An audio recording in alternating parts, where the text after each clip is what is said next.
I fell in love with my fiance's gay brother, want to marry him instead. I was the kind of rich kid who just couldn't stay out of trouble back in college, constantly pulling pranks, breaking rules. You name it, I did it. Didn't matter how many times the dean called my dad to get me out of whatever mess I'd landed in that week. One day I got busted with this girl, Ryan. We were drunk, caught red-handed by the dean himself.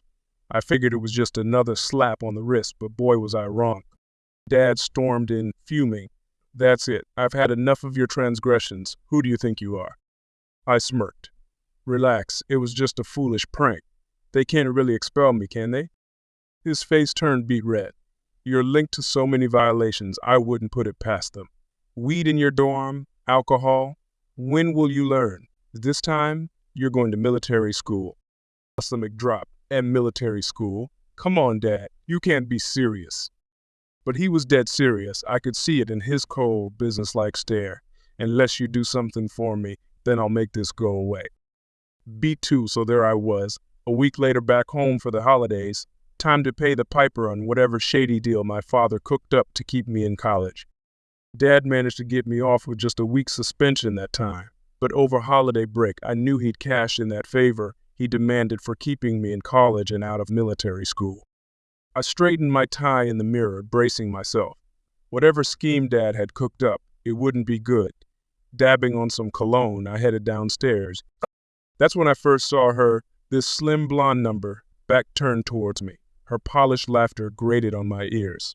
I already despised her before even making eye contact. Taking a seat across from her at the dinner table, I got my first good look at the famous Violet. Her eyes sized me up with a judgmental sneer. A ginger. How original. I arched an eyebrow. Excuse me? Violet continued her pompous appraisal. You're shorter than in your photos, too. How charming. One nasty glare from my father warned me to be on my best behavior. This posh nightmare was to be my fiancée, whether I liked it or not. By night's end, I knew spending my life married to Violet would be a fresh kind of hell, but Dad insisted her family's business connections were too important to jeopardize. So began my personal imprisonment to the prissy Violet. Little did I know her own flesh and blood would soon be the one to set me free. The next day, I had a date with my shrew-in-waiting. Violet showed up typically late, breezing in a half hour after we were supposed to meet. I wanted to get this awkward charade over with, but of course she had to make a scene first. Answering her phone right in front of me, Violet proceeded to gossip loudly for what felt like an eternity about her poor, unfortunate friends.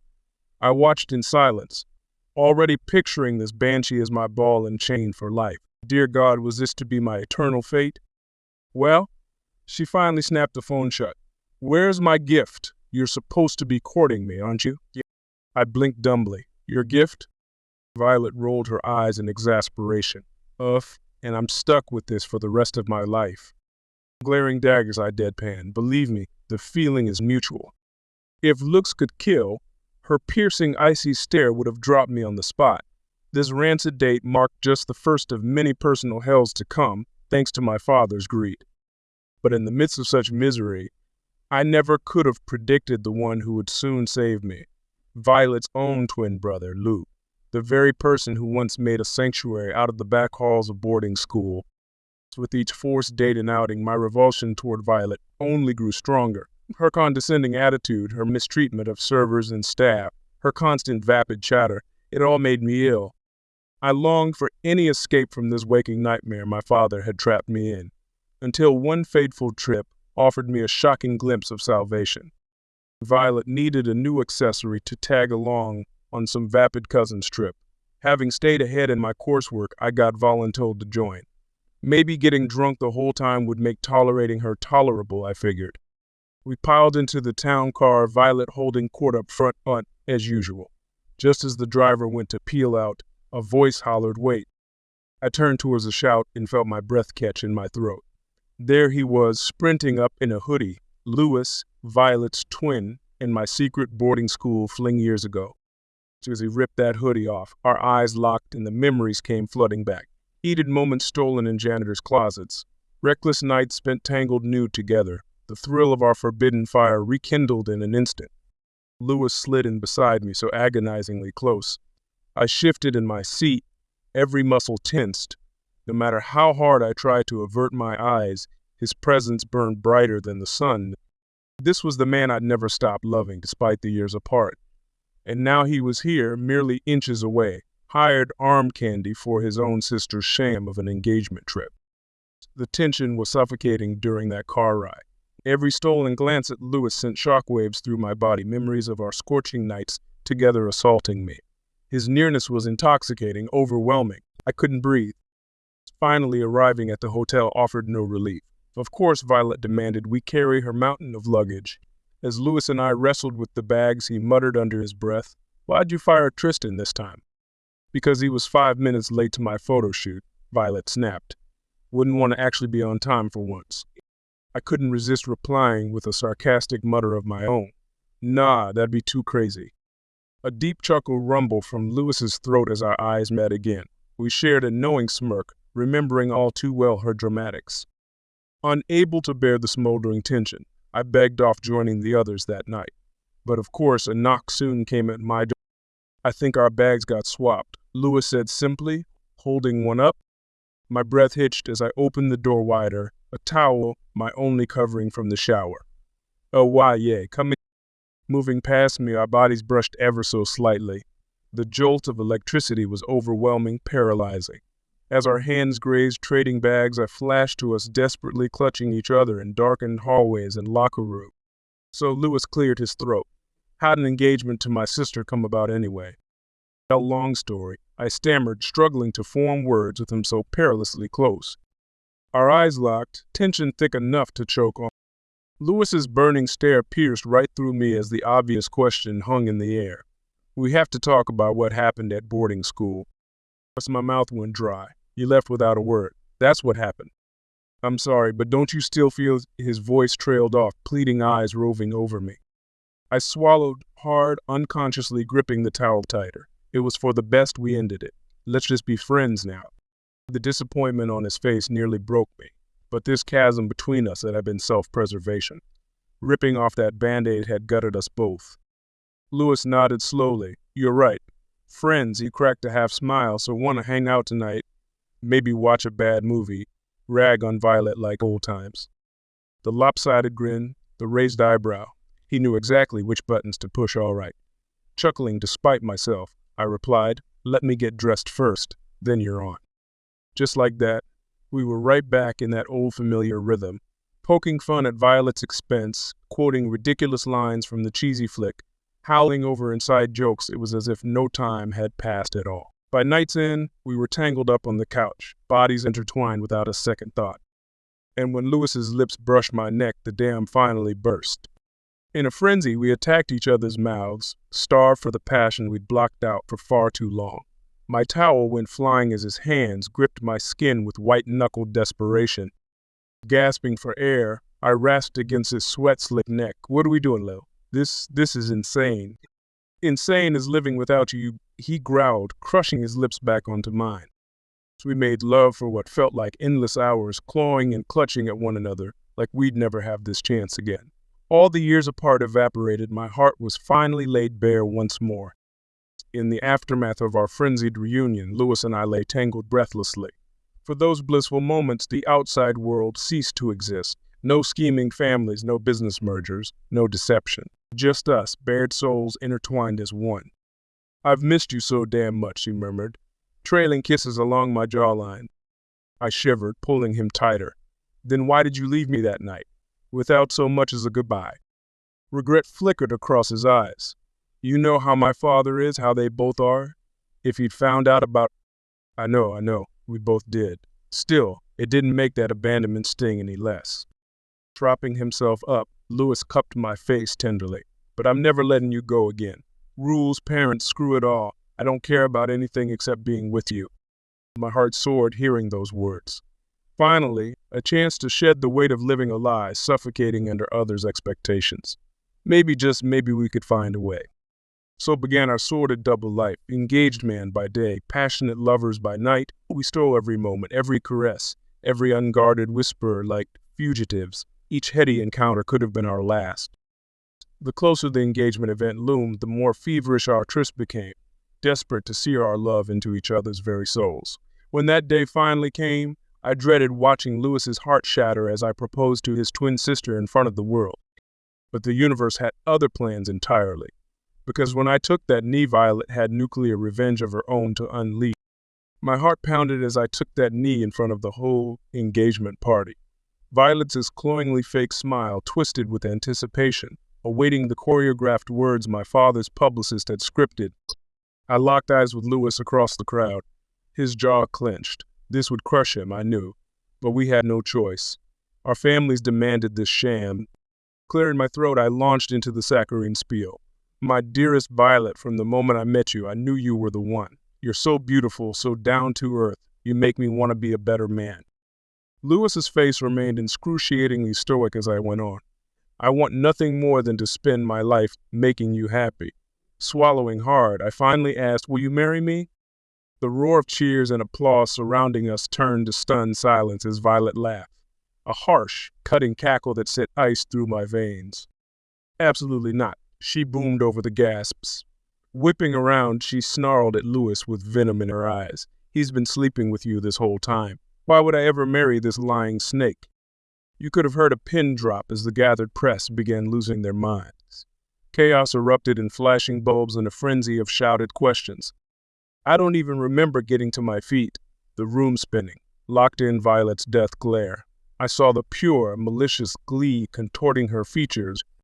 This was her masterstroke of revenge, torching not only my life, but Lewis's as well. The humiliation, the sacrilege of two men from upright society, sullying their lineage with deviancy. In that moment, the freedoms I'd only dreamed of died before my very eyes. Our love, our future, everything incinerated by Violet's wrath. The woman I'd forsaken everything for had annihilated me utterly. Then my father's voice sliced through the bedlam. Get out of my sight, both of you! The cacophony surrounding us was deafening, camera flashes popping, reporters barking questions, Violet's shrill shrieks of vindication. But all I could focus on was the pure devastation etched across Lewis's face. In one cataclysmic instant, his deranged sister had detonated both our lives. Our families, our futures, our very identities, ravaged beyond repair by her twisted vengeance. We were well and truly disgraced outcasts now. Shattering the chaos, my father's volcanic bellow rebounded off the walls. You disgraceful son of a bitch, get out of my sight immediately. You too. Lewis, I want you out of this house. A deathly pall fell over the room. My legs shifted under me like a newborn colt's, ready to bolt at any moment. But then Lewis gave the slightest shake of his head, eyes piercing into mine. Stay. In that simplest motion, a strange calm washed over me. However this played out, we would be together. Screw the world's judgments, their prejudices. As long as I had him, I was home. Our fathers stepped towards each other, words indistinguishable over the din. Shock contorted their features as some realization took hold. A silent communication passed between them, an understanding reached. Finally, they addressed us in eerie lockstep. If you wish to be together, we will not stand in your way. Our families will remain linked, just not as originally planned. And these very nearly buckled in disbelief. After everything, did we actually have their blessing? Lewis blinked hard and swallowed, turning to me with a guarded yet unmistakable glimmer of hope. 1,000 unspoken words seemed to pass between us as I fought to keep my whiplashed emotions in check. Was this a second chance at the life we'd surrendered away? One single nod and I sealed my fate to his forever. In the aftermath of that explosion, Lewis and I walked through the wreckage in a daze. Debris of our demolished lives strewn all around, but we were still standing, miraculously unscathed. Together. Our father's curt blessing had been a lifeline, snatching us from the incinerating flames of Violet's scorn. Though charred and battered, we clung to that thread with everything we had. As the maelstrom settled, Lewis took my hand firmly in his. A million questions bombarded me. What now? Where would we go? How could we ever rebuild from this Armageddon?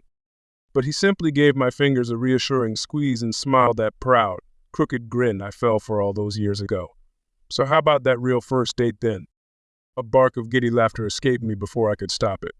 Trust Lewis to cut straight through the chaos with his unshakable spirit, my anchor in even the darkest, most turbulent storm. You read my mind, I murmured, pulling him into a searing kiss. The first we never had to hide from the world. though I believe you still owe me dinner if I'm not mistaken." And just like that, we stepped out into the unknown, linked arm in arm without a care. Scattered shards of lives we'd been imprisoned in crunching delightfully beneath our feet. From that moment on, every step forward was one of reckless abandon.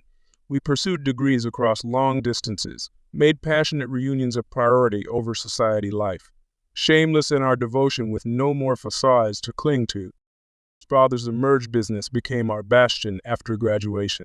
Lewis and I unstoppable forces together, ultimate power couple in both boardroom and bedchamber. We took unabashed pride in dismantling antiquated prejudices with our successes. Our relentless professional dominance soon afforded Lewis and I opportunities to give back in more meaningful ways. With our dad's businesses soaring to new heights, we sat them down over scotch one night. "We want to make a sizable donation this year," I stated plainly. "An investment, if you will." Lewis picked up seamlessly. "In the future of our community." The old lines arched, matching baffled eyebrows, awaiting elaboration. A smirk played across my lips. "You could say we'd like to pay it forward to the next generation." Specifically, I slid a brochure across the desk. "Supporting LGBTQ youth services in the city." A leaden silence fell over the oak-paneled study. Our father's expressions remained unreadable as they digested the proposal. Part of me braced for dismissive chuckles, outright rejection even. But finally, Dad cleared his throat. "You know, when that circus went down with Violet, we feared it could sink us completely. Bad publicity, scandals. The entire merger could have capsized." He swirled the amber liquid pensively. "But your bold efforts helped steer us through those uncharted waters. If not for your uncompromising work ethic, grace under fire, well, I shudder to think." Slapping a heavy hand on my shoulder, he nodded respectfully. "You've more than proven your trustworthy judgment, son. We'll make this investment by your recommendation. No questions asked." The glimmer of fatherly pride shone brighter than I'd witnessed in years. Lewis and I had forged our own identity through the flames and conquered. "Thank you, Dad. This means everything." Together, Lewis and I had chiseled a powerful legacy for ourselves. But now, we could finally pay that strength forward, blazing a trail for the next generation to follow freely. With the wind firmly at our backs, thanks to our father's support, Lewis and I wasted no time putting our grand plans into motion. We set up meetings with the LGBTQ Youth Center's board, rolling up our well-tailored sleeves to get to work. "This is about more than just cutting a check," Lewis declared in the opening boardroom session. "We want to be hands-on partners, strategizing initiatives with you from the ground up." I nodded adamantly. "Our goal is to create opportunities and representation that was unthinkable in our youth. No more struggling souls should have to endure what we went through." The enthusiasm around the table was palpable as we dug into the center's vision. Mentorship programs, gender-affirming services, community outreach. Lewis and I soaked in every pioneering idea like thirsty sponges. Over the following months, we embedded ourselves into the organization's lifeblood. That same ferocious determination that fueled our business juggernauts was now a driving force for societal change. Putting our money where our mouth was took on a whole new meaning. Date nights were traded for attending youth group meetings. Luxe restaurant reservations became LGBTQ film screening fundraisers. Every stride we took was deliberately fostering the acceptance we'd been denied. Lewis especially connected with the center's mental health initiatives in a profound way. Having been so tortured over his identity for so long, counseling LGBTQ adolescents through their journeys became his life's passion. Watching him nurture those kids' confidence, their self-worth, it filled me with a heroic pride. My partner was a true captain for the community, an unstoppable force. Just glorious. Hand in hand, we were fostering the fundamental changes sorely needed, paying our trauma forward by demolishing the systemic barriers that tried to bury us. Our tears, our struggles, they would not be in vain. Our all-consuming devotion to uplifting LGBTQ youth may have raised some eyebrows in society circles at first, but those furrowed brows soon turned to admiring nods as our impact echoed further and further. With Lewis as the charismatic face fostering those vital personal connections, and me diligently strategizing behind the scene, we assembled an ever-expanding coalition of donors, sponsors, and high-profile ambassadors, collectively raising millions. Our center became a nationally recognized beacon for the community. Yet as our influence spread, our own relationship roots dug deeper than ever before. Gone were the covert, lustful tryst of our sordid beginnings. That fervent passion burned just as intensely, but refined into an eternal, glowing ember. Intimacies became lazy morning kisses, impromptu kitchen dance parties, evenings simply savoring each other's tranquility after our world-shifting work. We'd conquered every single odd merely to be together. Now, secure in that sanctity, a whole new world bloomed around us. Violet's scorched earth tantrum that once loomed to entomb us both finally shriveled away to a distant, laughable memory. The Machiavellian schemes of our father's former ambitions dissolved into irrelevance. All the ugliness, the prejudice, the persecution that consumed us for so long, ash scattered to the winds of change we embodied. In its place blossomed something brighter, more powerful than anything our jaded youth could have possibly envisioned, an unbreakable hearth of hard-won acceptance, of pride, of inspiring by living our truth, not shrinking from it.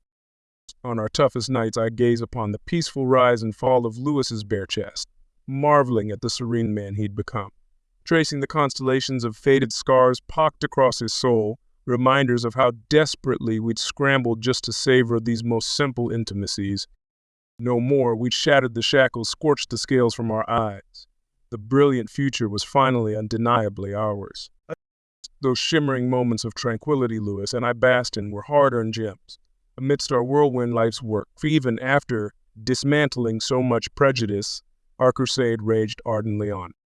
Having won over society's respects, our next frontier lay in the corporate world's musty old boy institutions. If the LGBTQ fight was to be championed further, it needed powerful voices from within. So we set our indomitable sights on the highest elite boardrooms and old money galas. Making intentional entryways had been no easy feat at first. Too many furrowed brows and disapproving scowls still haunted those archaic cliques when a same-sex couple dared darken their doorsteps. But Lewis and my reputation preceded us now, an influential dynamic duo who didn't just talk a progressive game, but walked it every single day of our lives. Our mere presence sparked curiosity, begrudging intrigue soon melting into stunned admiration as we commanded any room we entered. With each successive barrier shattered, more doors idly swung open for us. One-hour patriarch after another suddenly inspired to diversify their ranks. The proverbial choir was already leaning in whenever either of us stepped to the pulpit. So we brought that very same passionate ethos into those bastions of tradition as we had everywhere else.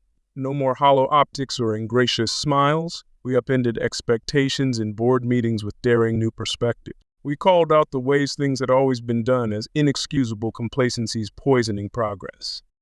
And unsurprisingly, we found an entire underrepresented workforce yearning for progressive mentors like us to help them finally rise and thrive. Some nights after marathon sessions facing down another phalanx of institutional inertia, Lewis and I would collapse into bed utterly spent. Yet tangled in each other's limbs, we'd recharge with whispers of our latest hard-won victories, savor the future our efforts were shaping brick by brick. As the years rolled steadily on, Lewis and I continued our tireless efforts to forge a more inclusive world, fighting one uphill battle after the next, remolding society's inequities into opportunities, while fueled by the tenacious bond we'd scorched earth to nurture. With each barrier battered down, our legacy's impact expanded tremendously. LGBTQ youth we'd mentored bloomed into emboldened leaders themselves. Corporations that once turned a dismissive eye now ravenously recruited diverse talent we'd empowered. Ideological tidal waves washed away in the wake of our trailblazing vessel. Yet through it all, that eternal flame between us never flickered. Stolen kisses on cross-country flights never lost their electricity. Impromptu Sunday morning lazy dances in the kitchen still dissolved us into blissful solitude. Cradling one another's graying temples had merely enriched our devotion's favorite comforts. We fell deeper with each passing challenge, tempering our once reckless ardor into a resilient alloy. For in each other's eyes remained those mischievous glimmers of the young bucks we'd been, renegades defying the world's ugliness with fervent, unbridled passion. Only now we gazed with the wizened hindsight of hard-won admirals. Our scars were valiantly earned, our influence painstakingly cultivated over years of unblinking dedication. Every calloused ridge from the shackles we'd broken to reach this summit seemed worth the momentary torment. Our legacy rippled outward through the next generation, now leading the way. My mind replayed those wrenching echoes from a lifetime before, the gasps when Violet detonated our lives, our father's volcanic bellows and rejections, the despair threatening to entomb us for simply loving authentically. Yet here we stood, towering over the ashes of all that hostility, not enduring, but triumphing in the wake of their attempts to bury us. In Lewis's radiant smile beamed the bonfire fueling our revolution, the undying belief that our truth could reshape the world.